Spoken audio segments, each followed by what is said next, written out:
আপনারা কি স্ট্রেসে ভুগছেন? জীবনে কি করবেন, কি করবেন না তা নিয়ে দ্বিধায় আছেন? আজকের ব্যস্ত জীবনে আমাদের সবার মনেই এমন হাজারো প্রশ্ন আসে। নমস্কার, আমার চ্যানেল কর্মপথে আপনাদের সকলকে স্বাগত জানাই। আপনি কি জানেন ৫,০০০ বছর আগে লেখা একটি বই আপনার এই সব প্রশ্নের উত্তর দিতে পারে।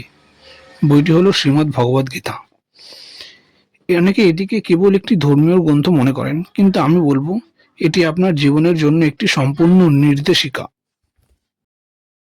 গীতা কি? খুব সহজভাবে বললে, গীতা হলো কুরুক্ষেত্রের যুদ্ধে শ্রীকৃষ্ণ ও অর্জুনের মধ্যে হওয়া কথোপকথন।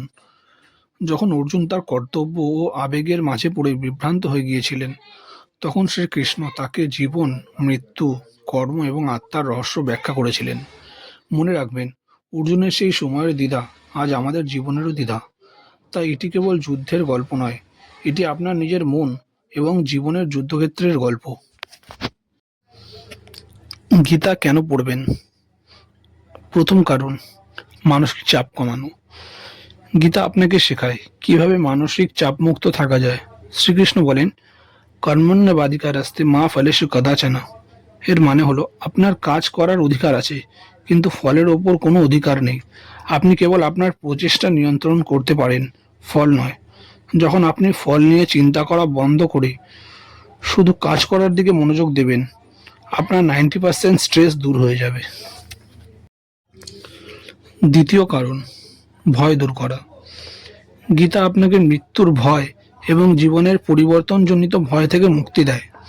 শ্রীকৃষ্ণ আত্মাকে ব্যাখ্যা করেন, আত্মা অবিনাশী, তাকে অস্ত্র দিয়ে কাটা যায় না, আগুন দিয়ে পোড়ানো যায় না। যখন আপনি আপনার আসল স্বরূপ অর্থাৎ আত্মাকে চিনতে পারবেন, তখন পার্থিব ক্ষণস্থায়ী জিনিসের ভয় আপনার জীবন থেকে চলে যাবে। তৃতীয় কারণ, জীবনের স্পষ্টতা। জীবনের কঠিন সময়ে সঠিক সিদ্ধান্ত নিতে গীতা আপনাকে সাহায্য করে। গীতা আপনাকে আপনার ধর্ম, কর্তব্য বা সঠিক কাজ কি তা বুঝতে শেখায়। আপনার জীবনে যখনই কোনো কঠিন পরিস্থিতি আসবে, আপনি যদি গীতার শিক্ষা মনে রাখেন, তবে আপনি সবসময় সঠিক পথে চালিত হতে পারবেন। সুতরাং গীতা কেবল একটি ধর্মীয় গ্রন্থ নয়, এটি শান্তি, জ্ঞান এবং মানসিক শক্তির উৎস। কিভাবে শুরু করবেন? পুরো বইটি একবারেই পড়ার দরকার নেই। সহজ বাংলা অনুবাদ সহ একটি গীতা কিনুন এবং প্রতিদিন মাত্র একটি শ্লোক পড়ুন। ধীরে ধীরে আপনার জীবন বদল হতে শুরু করবে। যদি এই আলোচনা আপনাদের ভালো লাগে, তবে ভিডিওটি লাইক করুন এবং চ্যানেলটি সাবস্ক্রাইব করুন।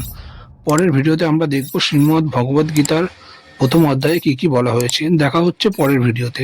ধন্যবাদ।